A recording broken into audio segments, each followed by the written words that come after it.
স্যারে আবার ফোন দিছে। হ্যালো, আসসালামু আলাইকুম স্যার।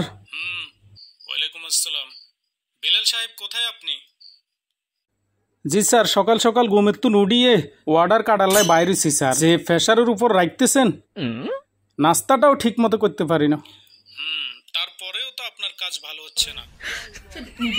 এবারে মনে হয় আমার জানটাই দিয়ে দিতে হইব স্যার। সারাদিন তো প্রেশারের উপরে রাখেন, রাতেও অন্তত ঠিক মতো ঘুমাইতে পারি না।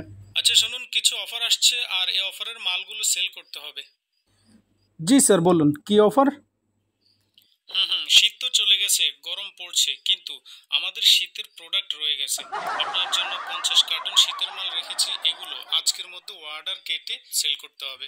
স্যার, যে গরম পড়তেছে, যে আকাশের যে গরম, এই গরমে আমি শীতের মোটা কাপড়ের অফার কিভাবে চালামো স্যার? শীতের মোটা কাপড় তো শীতে চলে, এই গরমের মধ্যে আমি এটা কিভাবে চালাইম স্যার? এখন কি শীতের মোটা কাপড় চলবো? কিভাবে চালাবেন সেটা আপনি ভালো জানেন। অর্ডার শেষ করতে না পারলে আপনার স্যালারি থেকে বেতন কাটা যাবে। স্যার, স্যালারি থেকে বেতন কাটবেন নাকি বেতন থেকে স্যালারি কাটবেন? গাধা, বেশি কথা না বলে যান কাজ শুরু করেন, না হয় স্যালারি থেকে। না স্যার, না স্যার, বেতন কেটে নেবেন না স্যার। আমার ফ্যামিলি নিয়ে অনেক সমস্যায় পড়ে যাব। আচ্ছা দেখি স্যার কি করা যায়, বেতন কেটে নিয়েন না স্যার, কেমন? আরেকটা কথা শুনুন। হ্যাঁ বলেন স্যার, বলেন। যত রাতেই হোক না কেন আমাকে অর্ডারের হিসাব না দিয়ে ঘুমোতে যাবেন না।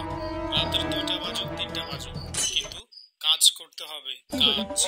ওকে স্যার, ওকে, দেখি। ওকে, রাখলাম। আসসালামু আলাইকুম স্যার।